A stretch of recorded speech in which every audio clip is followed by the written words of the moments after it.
let us know, give us a comment, let us know if we're live and I sound okay. My internet's not been the best, so yeah, it'd be cool to know. And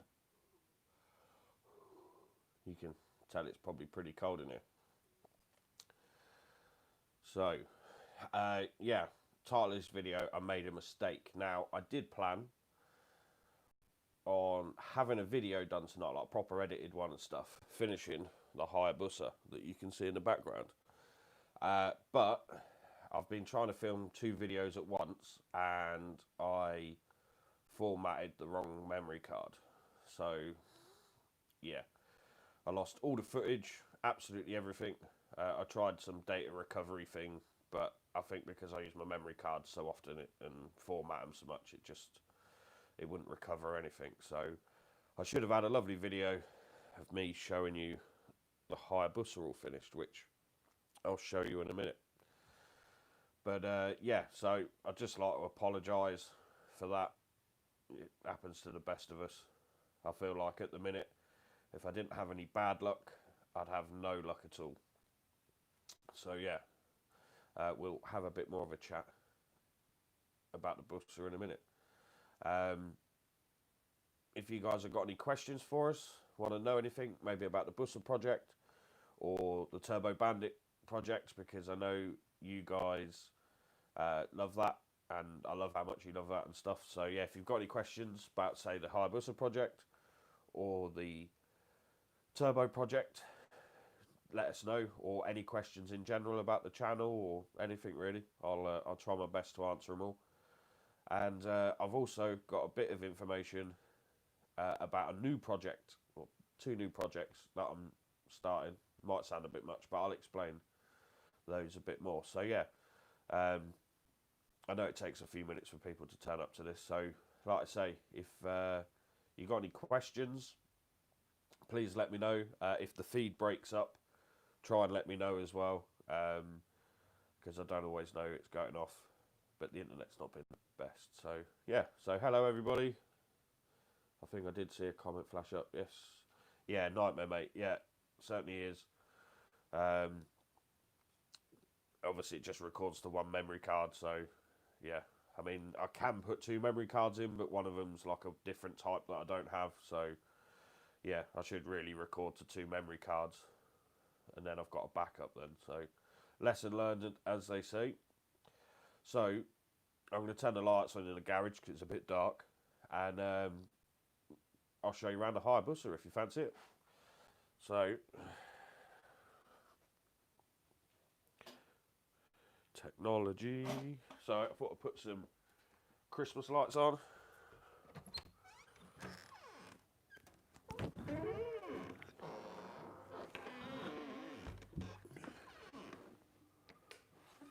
There we go. We can see what's happening a bit more. That's right, Adam. I'll explain more. So, yeah, like I was saying, there should have been an edited video on the Hayabusa being finished. It's all done. The main one was getting the back wheel in and getting the brakes done on that. Put some brand new, genuine Suzuki brake pads in, which I've got to say a massive thank you to Suzuki for supporting us with the project, and they've supported us with the other projects as well. It really does mean a lot. We've got the brand new front brake discs on, and as you can see, they sort of started to wear. I did take the bike out for a quick spin around the block just to make sure it's all right. You can see all the mud up it where the roads are lovely at the moment. And yeah, so we got the 4-pot Nissin brake calipers on now, again with genuine pads. I've put the genuine pads on my Bandit, and I'm really impressed with them. And we've also got the genuine discs. Something I've been saying for a while is some parts you can't beat genuine, and I think brakes for general road riding, I don't think you can beat the genuine stuff. Suzuki spend loads of money developing these sort of things, and it is good quality stuff. But we've bled it all up. We've got a nice lever, and I'm really happy with it. So yeah, the bike's all ready to go back to Scotty. so he can use it as his daily rider. I think it looks pretty good with the yellow wheels. Was a bit of a nightmare getting them done, but again, everything seems to be a nightmare at the minute, but can't complain, it's finished now. And yeah, super happy with it. I'm just really sorry we didn't have a finished edited video. So, right, let's sit back down and let's have a chat, shall we? Oh.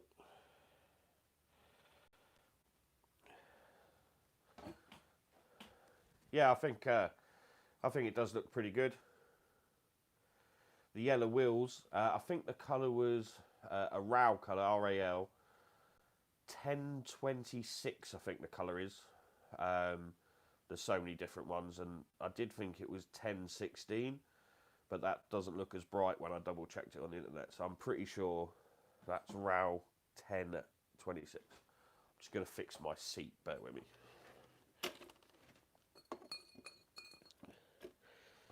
Oh, something else I've done, I broke my little stool that I sit on in the garage a lot. One of the wheels has come off, so it's a bit wonky, so I've got a block under it until I get a new wheel for it. So yeah, the Hayabusa's done. Got to say a massive thank you to Suzuki for supporting the project. They've supported us in general on the channel, and we really do appreciate it. It sort of helped us with the projects, and yeah, I love the work the Vintage Parts Scheme do, and Suzuki in general. They really you know, appreciate enthusiasts and the sort of stuff that people like myself are doing, and bits and bobs like that. So yeah, and the other one is Mad for Bikes. They've been a long time supporter of the channel. Thank you, Mike. We really do appreciate it. The disc brake cleaner come in handy, and the silicone shine come in handy as well, because the panels for the bike have been in a box for quite a while, and they were pretty dusty and horrible and stuff, but a bit of silicone shine brought it up a treat, and I think it looks pretty good really. So I'm going to try the waterless bike wash next. That's my next thing to try out, and I'll let you all know how I get on with that. So there we go. So I'll answer a quick comment. So, do you work on multiple bikes or one at a time? So, generally, I work on one at a time. When I was doing the o'clock bandits, and I just worked on the bandit. That's all, the only project I had going, and that's all I did. Recently, with the turbo bandit, I knew that was going to be a project that was going to take a bit of time. It wasn't going to be a quick project with a video every week, as much as I'd want it to.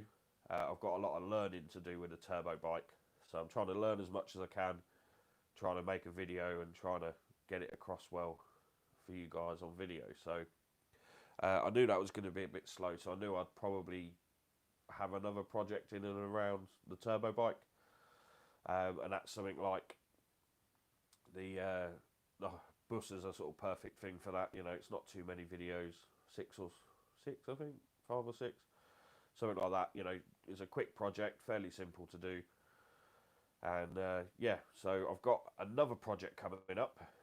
Ian, who runs the website and does the website side of things, he has a BMW R9T racer, and I don't know if you've seen one of those, but it's like a sort of modern cafe racer, but they have right way up forks in them, and the front end does look a little bit spindly, but some of the other models of R9T actually have an upside down front end, and Ian's managed to get a set of the R9T upside down forks.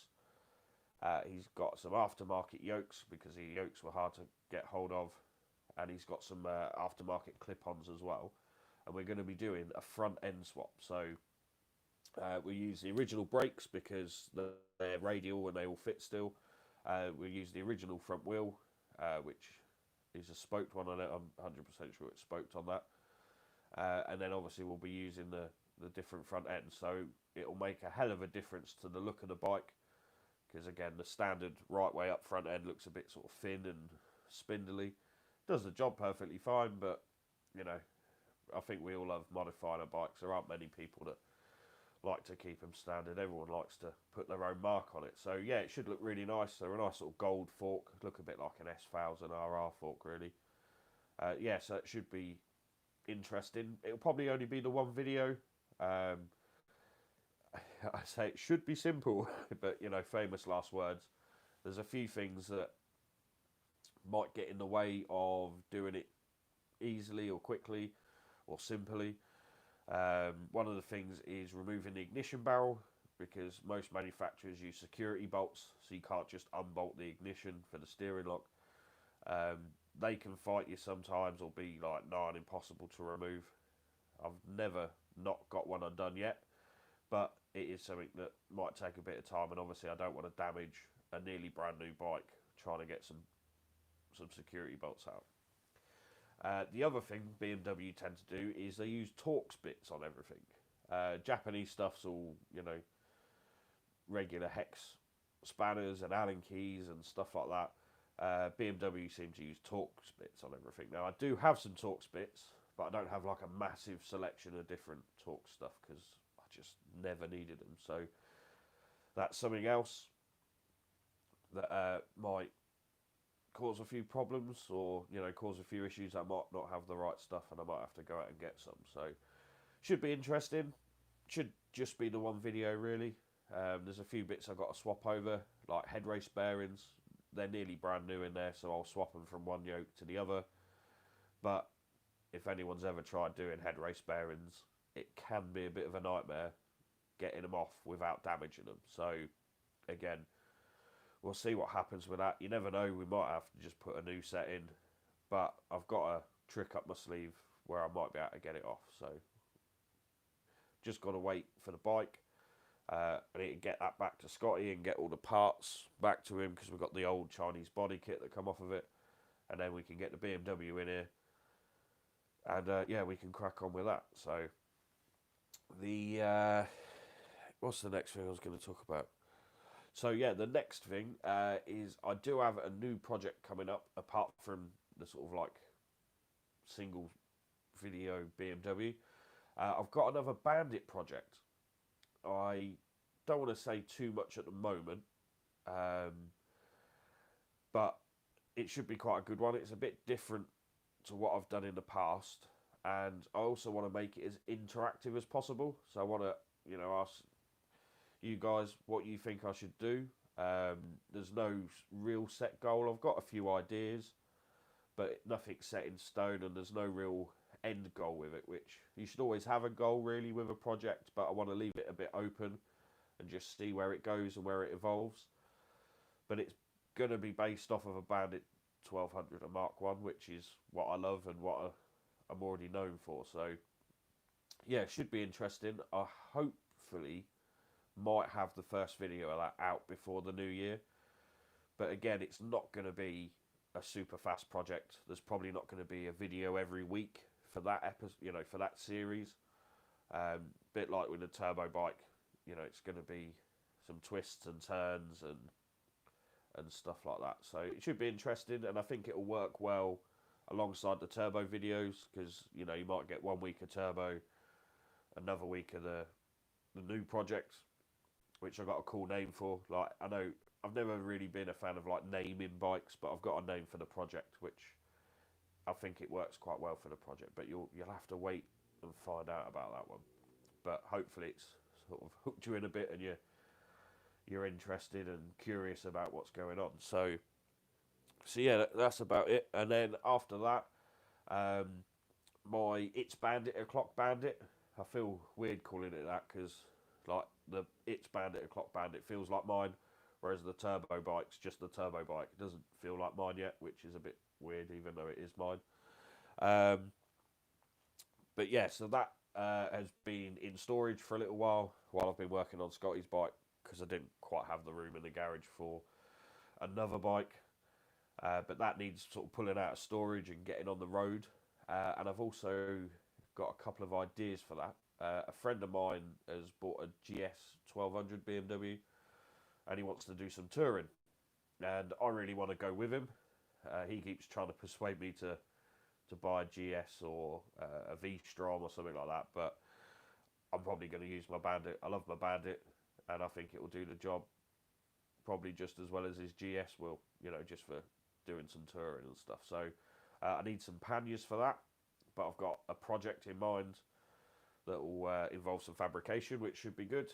And I've also got another weird project that I might film for that, but it will hopefully help with making videos, which is a bit mysterious in the way I'm describing it. But I won't say anything about that until I actually do it and show you guys. But it should be interesting. It'll involve a bit of fabrication, which I absolutely love. So yeah, anything to do a bit more of that is always a bonus. So right, let me have a look at the comments and see what we can answer. So yeah, if you've got any questions, guys, let me know in the comments, and I'll read through them and I'll do my best to answer them. Excellent. Right. Sorry, Ian, but Suzuki classic parts prices are disgusting. I wouldn't say they're disgusting, but you know, they charge what they want to charge. I've seen some of the prices on eBay. I probably wouldn't pay what they want for a tank, but you know, how many people want to buy a brand new tank? Not many. But some stuff like the brakes, I don't think they're a terrible price when you look at the high-end aftermarket stuff. I think they're pretty good, and for most road riders, you know, the genuine stuff works well for me. The pads aren't terrible compared to top-end brake pads and bits and bobs like that. And the smaller items you want are pretty good as well. I bought a fuel tap for Bill's Black Bandit 1200. And the one thing I do like about Suzuki is they do have parts promotions. So it's worth checking in with your local online parts supplier for Suzuki parts, because they do have them on offer. I just missed out on a clutch recently. They had clutches on offer and they were like half price basically. The fuel taps were half price, so I think the normal retail price on them is about 90 quid. But they had them up at £45, which I don't think is terrible. So as long as you're not worried about waiting for parts and bits like that, you can get some discounts on them and stuff, which I think's pretty cool that they do stuff like that. I don't think Yamaha do it, or Kawasaki, or anything at all. And I know the parts might be a little bit expensive for stuff, but for like, you know, unobtainium RG500 parts that they do, the fact that they do any parts for them still, I think is pretty cool. You know, the price of RGs has gone through the roof, so the prices Suzuki charge for their new parts actually is not that bad. And the fact that they still do it, because, you know, if you go into Yamaha and say, have you got any brand new parts for an FZR 600, I'm pretty sure they don't do them anymore. You know, they might have some new old stock stuff in stock, but they don't, you know, keep producing the parts. So I think Suzuki are a bit of an innovator on that front. You know, I think people are going to get more into their classic bikes and keep older bikes on the road more than just buying new stuff. And I'm surprised Kawasaki, Yamaha, even Honda haven't, you know, got like a vintage parts things, you know, keep old RC30s and NC30s and things like that on the road, you know. But yeah, they can be expensive, but at the same time you can get some stuff that's pretty reasonably priced as well. So right, let me get the comments up. Adam, are you going to make your own pannier racks then? I think I am going to make my own pannier racks. I've been looking around for a set of panniers for a Mark 1 Bandit, and because they're so old, you know, no one makes them anymore. I don't blame them, to be fair. I mean, how many pannier sets are they going to sell for, you know, a 1997 Bandit 1200? Probably not many. I've seen a few places where you can get like universal panniers, and then you have to make your own rack, which not a bad idea. But then I was also thinking, now I can do some aluminium welding. Maybe I could just make my own panniers as well, make them a custom size, you know, that fit the bike and, you know, the right size I need for me, really. So yeah, I think that should be quite interesting. I'm also keeping an eye out to see if I can find a full set of luggage for a Bandit. Fingers crossed it turns up, but at the same time, I think I'd quite enjoy making my own luggage, and I think, or hopefully, you guys might find it interesting as well. So, yeah, I think that's what's probably going to happen with that. So, yeah, if you've got any more questions, don't be afraid to ask, and I'll do my best to answer them. I'm going to say a massive thank you to you all for coming to watch at the moment anyway. The comments have been great. I've got a few tonight I need to reply to. Yeah, really appreciate the comments and the kind words. Sorry, a bit of a hiccup then. It really does mean a lot, you know, all the comments and the kind words and stuff. It's absolutely great. When I first started doing this, I never thought I'd have 3,000 subscribers and, you know, thousands of people watching and, you know, tens of people commenting every week saying, you know, thumbs up and great video and stuff like that. And yeah, it really does sort of blow my mind really that people watch me waffle on and, you know, spin me spanners around and stuff like that. So yeah, I do appreciate it, guys. Every time you subscribe or give us a thumbs up or leave us a comment, you know, it really does. Sorry about that. It really does make my day. I always read through them, always do my best to answer any questions I can. So yeah, right. I think I see some more flag up. If you get soft luggage, lower are cheap and good quality. Good to know. I think I'll probably go with hard panniers on the Bandit, just because you can put more in them and bits and bobs, and you won't burn a hole in them with an exhaust. So, yeah, right. Let me have a look. Just me. Are you going to direct ignition the Turbo Bandit? What pistons are you going with, and are you going to lock up clutch it? Right. So, I'm probably not going to put a dyno ignition on it to start with. From the research I've done and speaking to other people with Bandits, you can actually run the standard ignition on them just fine. Some people put cams in them, but other people say, you know, they don't need cams in them for a turbo. The turbo's giving it all the power and bits and bobs like that. So I think to start with, I'll probably just leave it as it is.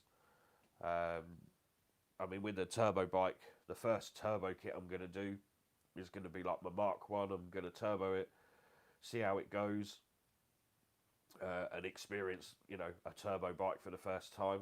If I then think, oh, I want a little bit more, I'm probably going to change to a different turbo. So I'll probably build myself a new turbo set, and then I want to, you know, try and improve my header design and maybe my plenum design and bits and bobs like that. So, you know, I really want to use it as a learning experience and, you know, sort of progress along the way. I'm not afraid to, you know, take the kit off and start again. You know, I've got the TIG welder, and, you know, I found a good supplier for stainless steel pipe and stuff like that. And there's some great turbo people out there that even build turbos for a living, like Dave at Fast By Me. I've asked him loads of questions, and he's been more than willing to help and answer them and stuff like that. And he's just down the road, which is pretty handy. So, yeah, it's pretty cool with the turbo community and stuff like that. People don't mind helping each other out. So, the next part of that is, what pistons are you going to go with? So, my original plan is to get some Hayabusa pistons, just standard ones. It is the kind of like cheapskate way of doing it, but again, it's just going to be version 1 of my turbo bike. So I'm just probably going to put Hayabusa pistons in it. Again, if I start up in the power, or, you know, maybe I see how much power I can make out of a Bandit, I'll probably look at getting aftermarket ones. There's like MTC, Wiseco, JE.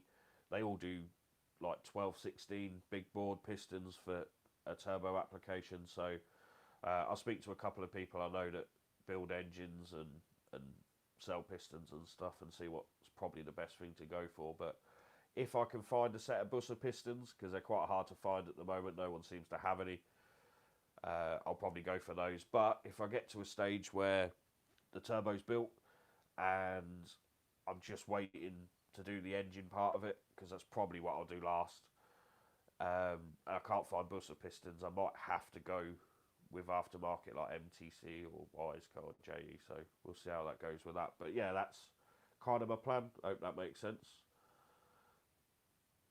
And lock-up clutch, yes, that's probably one thing I'm going to do.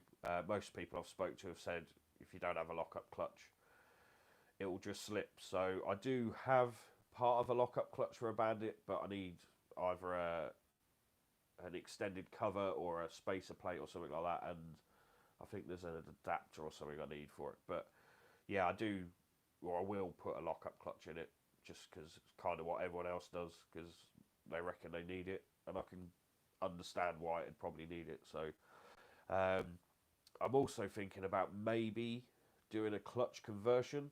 So on a Bandit 12, I have a diaphragm spring, which is essentially like a coned washer with a hole in it, and they're not known as being the best. I probably won't go into the detail. I probably can't explain the details of why they're different to the coil spring clutches, like say on the Hayabusa when I did the clutch mod. But you can do a mod where you use a clutch out of a GSXR on a Bandit engine to convert it to coil, and then you can get the sort of like standard lock-up clutch, if that makes sense. So that might be something I do. I've been thinking about doing it for a while, and I might do it to the Bandit, a clock Bandit, and the Turbo Bandit, because when I have a couple of the same bikes, I tend to like to run the same things. So if I've got one clutch in one and one clutch in another, it's like you got to have two different sets on the shelf. Whereas if I'm running the same clutch in both bikes, I only need one spare on the shelf and it will fit either one, if that makes sense. So yeah, John Norris, metal sculpture, nice work. Fireblade next, please. RRW would be good. Yeah, could do something like that. I've never been a massive fan of Hondas. A friend of mine had a Hornet when we first passed our tests, and it was pretty quick. It was like an ex Hornet Cup bike that had been put back on the road, and he was on a 33 horsepower restricted license, and I wondered why it was so much faster than my Bandit 600. But yeah, I like me Suzuki, but the Hondas always just seemed a bit bland. They're just like a dictionary definition of a motorcycle. There's like nothing about them. But yeah, I'd like to work on an early blade. RRW's broke second gear a couple of times. Abuse, other than that, bulletproof. Scotty's really into his Hondas. So yeah, we might have a project that way if Scotty picks a fireblade up. So let us know what sort of project you'd like us to do, or what you'd actually like us to do to a fireblade. Be interested to know what you'd like to see in a project. So, nice work. Do you reckon a totally standard Mark 1 Bandit could be a future classic? What bike, in your opinion, would make a good investment for a future classic? So, yeah, I think Bandits will be a classic. I think they already are. I'll go out on a bit of a limb here, and I think 10 years ago they were a classic. They're always a cult bike, and I think because it's a cult bike in a way, people love Bandit 12s. They loved them 10 years ago, 15 years ago. They love them today still. There's plenty of people that don't like them. They like stealing the engines and the forks and bits and bobs, all the best bits. But they're such a great bike. They're cheap is the other thing. Doesn't cost a lot to maintain and look after a Bandit compared to other stuff. And they're just sort of general, all-round good fun bikes. I mean, I've been drag racing on mine. I've done wheelie competitions. I've done track days. I've done long distances. I've just gone for Sunday blasts, gone down the shops on it. They do everything all right. I mean, they're not, they don't set your hair on fire for anything in particular, but they're just general, good all-round bikes. They handle all right. They go all right. Yeah, so I would say they're actually already a classic. My Bandit was actually insured on a modern classic policy because of the age of it, which I didn't realise. They just put it on there. So even insurance companies think they're already classics. But I think, like you were saying about what would you have as an investment bike? I always think it's a shame when people buy stuff for investments. I mean, buy a bike because you love it and you want to use it, and cross your fingers that it'll be worth more than what you paid for it. But I'd say keep using them. Any of you that have been watching a while and watched the GSXR videos, I bought that as a bit of an investment. How many years ago was that? 12 years ago? 13 years ago? And I bought it. I paid £400 for a 1985 GSXR 750, which is crazy cheap. But I let it sit in the corner for 10 years, and you know, it was quite a clean bike. It didn't need a lot of work when I bought it, but because it had sat in the garage for 10 years, all the brakes needed doing, and this needed doing, and that needed doing. So, you know, if you're going to buy bikes, keep them going, keep them, you know, keep using them. Otherwise, they're not going to be as good as when you come to sell it. I'd much prefer to buy a bike that's done 5,000 miles a year every year, that's been looked after, than a bike that's done 1,000 miles and has just sat in a garage not doing anything. So, sorry about my nose. I've got a bit of a blocked nose today. Right. So, yeah, an investment bike. I think Bandits will be a good investment. I don't think they're ever going to like skyrocket like RGs and early bikes like that. I think we've kind of like hit the peak with stuff like that. I don't think anything's going to skyrocket anymore. Anything 90s onwards, I don't, unless it's something really special like a RC30 or something like that. But generally, I don't think anything's really going to rock it. One bike that I think would be quite a good investment is a K5 GSXR 1000. A nice standard one because they're the ones that tend to fetch more. But again, they're a good rider's bike. Bill's got one. He loves riding it. I love riding it. And, you know, it's good to keep them on the road and keep them going. I'd never buy one just to sit in the corner and never use, just because, you know, you do wreck them and then you need to do them up and it costs more money and stuff like that. So, yeah, hopefully I'm not rambling with that. But, yeah. So, right, let me scroll through loads of comments, which we always love. Bandit81, can't wait for the video when the Bandit spools up for the first time. That's going to be epic.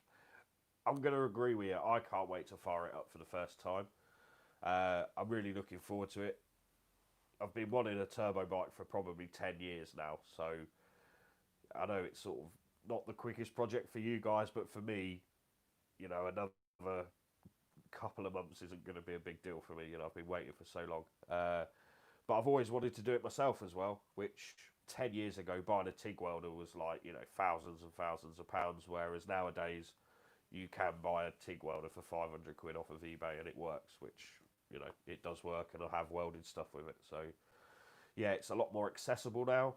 I was thinking earlier today about different things and how things were harder when I was a bit younger, and like how accessible stuff is now, you know, like TIG welding, cameras. Like back when I was a kid, I had a camera, you know, the old film ones where, you know, you had to send it off and wait a week or two for it to turn back up. You didn't know if the photos are any good. I mean, I loved photography as a kid, but having to go and get them processed because I was never going to have a dark room as a kid, you know, just kind of put me off photography. I thought, oh, this is a bit too much work really. And then digital come along, and look what we do. You know, we can make videos and share them with the world. So yeah, I am looking forward. Without going off on too much of a ramble, I'm looking forward to it as well. Can't wait the video. Had 4 fireblades, 3 of them RRWs, broke second gear a couple of times, abuse lol. Other than that, bulletproof. Excellent. Keep up the good work, Ian. Great channel, mate. Thank you very much. I do appreciate it. I'm going to do a little ask, if you don't mind. Like, if you guys could share the channel or share any of my videos with people you think might be interested in them, that would be great. You know, I really would appreciate it. I appreciate all the thumbs up and comments and stuff. But yeah, any subscribes you could do, we appreciate it. And yeah, if you could share the videos around, that's kind of, you know, how people find stuff that they might not have found or didn't realise they were looking for. So if you guys could share a video that you think other people might like, or share what you think's my best video, really would appreciate it. So yeah, on to the next one. John Norris, single-sided swing arm. I have thought about this over the years of doing a single-sided swing arm, but I've never actually got round to doing it. A few people have said it's hard work because the swing arms are too wide and bits and bobs like that. But it's something I might look into. There is a really, really cool Bandit 12 that's got like a single-sided front end on. I think it's owned by someone called Nick Sampson. I think that's right. I think it's his. Who works for like Backstreet Heroes and stuff. And it's got two forks on one side, and then it's got a triumph wheel on the front with a single-sided swing arm on the back with another triumph wheel. His seat doesn't look very comfortable, but I just think that bike looks absolutely great. It reminds me of the old Lazarus bikes, and I just think that's awesome. It's just such a good-looking bike. I'd love to have a good look around on that, and I'd like to have a ride on it actually and see what it's like compared to a conventional one. So yeah, should be interesting. So Laughing Dog, are you warm? Not really. I've got the thickest hoodie on ever, and yeah, you can probably see the steam in the garage or the condensation. It is pretty chilly in here, but it's not the worst. There's no breeze or anything, which isn't too bad. So are turbos even legal on the road? Yes, as long as you tell your insurance company. There's like nothing against turbocharging your motorcycle. You just got to let them know that you've turboed it, and they've got to say yes and insure it and stuff like that. So yeah, nothing against the law really, as long as it's not too loud, I guess, with the exhaust. And the exhaust, which is going to be the next turbo video, I've got a couple of options. I'm going to try and make like a modular system, but I won't tell you everything now. I'll let you wait for the video. But yeah, I'm going to have like a quiet setup for the road, and then I'm going to have a louder one for when you can on track. I know a lot of tracks got to be quiet nowadays, but yeah, so they are legal on the road. Great work, mate. Looking forward to the turbo setup. Horned Cheetah, thank you very much. Yeah, I'm looking forward to it as well. Hopefully we're going to make some progress on that before Christmas. Fingers crossed. I really do appreciate you guys bearing with me on it, because like I say, it's a learning curve for me. So hopefully I'll have the exhaust done for the next video. That's my sort of plan. Once that's done, I can like mount the turbo up and bits and bobs like that, and then I'll probably work onto like the boost side. Ooh. I've only got 20% of battery left, so I might not be with you for much longer. Yeah, so I want to get the exhaust done, and then I can mount the turbo up and everything like that, and then I need to make a plenum. I've got a couple of ideas for a plenum. I've got like a basic one, and then a sort of slightly fancier one, if you like. So I've got a couple of ideas for that, and then I've got to work all the pipe work out and bits and bobs. And then from there, I need to do like the fuel system, and then the oil feeds and bits and bobs like that, and sort of like plumbing it up. And then it'll be engine time, so I'll have to try and find some Hayabusa pistons or get some aftermarket ones. Do the engine. Once the engine's done, hit that button, and yeah, fingers crossed it'll start up and run and work okay. And because it's my first time, as much of info I've got off of other people and as much research as I've tried to do, it's still all going to be a new experience for me. So yeah, you guys will be hopefully watching and be along for the ride with me as I try that for the first time. So right, see another comment flash up.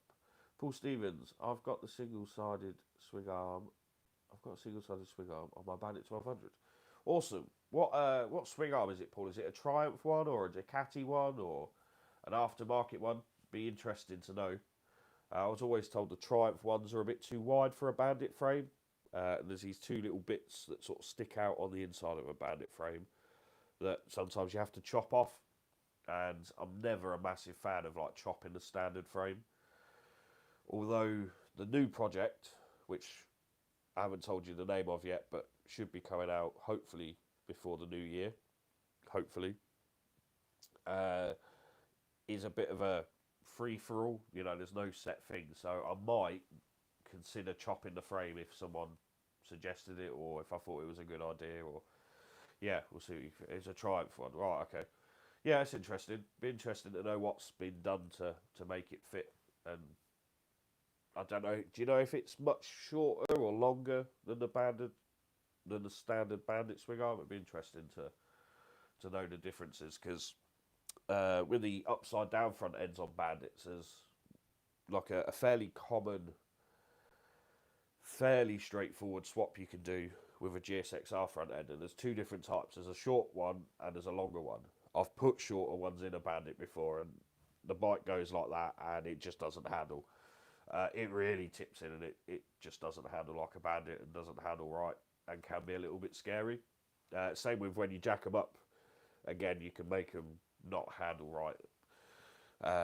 So yeah, it'd be interesting to see, you know, how much shorter the wheelbase is or longer. So yeah, it'd be interesting to know that one. So blimey, 40 minutes I've been rambling on. So yeah, if you got any more questions, let me know quick.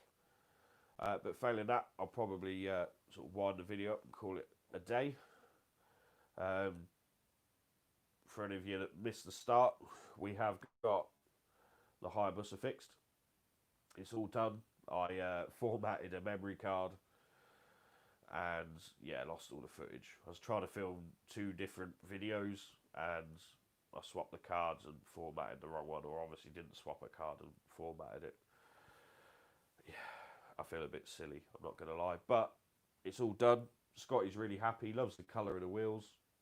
They are really leery and bright, which was his request when he said pick whatever colour you want as long as it's bright. So yeah, and I think it definitely looks better in black and grey than it did in blue and silver. I do prefer darker sort of black bikes. So yeah, awesome. Right, I think that's going to be it, guys. I'll just double check any more comments. That's it for the moment. So yeah, I really do appreciate you guys coming and watching the video and let me ramble on. I love answering your questions. I actually quite enjoy doing these live streams.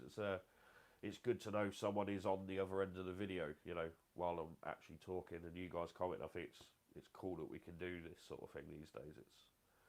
It's pretty cool. So yeah, I like doing these live streams, and I hope you guys like them as well. Thank you, Adam. Cheers, Ian. Looking forward to the future vids. Thank you very much, guys. I really do appreciate you guys watching. I think it's incredible. So many of you watch. I had a statistic come up the other day that there was 11,400 hours of watch time on my videos just in the last year, which like blows my mind how many days that is, you know. I think it's incredible. So thank you for all the support. It really does mean a lot. And if you guys could give the old videos a share to people that might enjoy them, I would appreciate it, and it would mean the world and might help us out and get some more views and, you know, all that jazz. So yeah, thank you very much, guys. I'll say one final thank you to Suzuki Vintage Parts and Mad for Bikes for supporting their channel and sort of believing in what we do, and, you know, and liking what we do as well. So they like it as much as you guys do. So yeah, thanks to them. So yeah, that's going to be it. Oh, what's going on? Is it still working? Yeah, there it is. Awesome. Right, so yeah, thanks for watching, guys, and until next time, we'll see you later.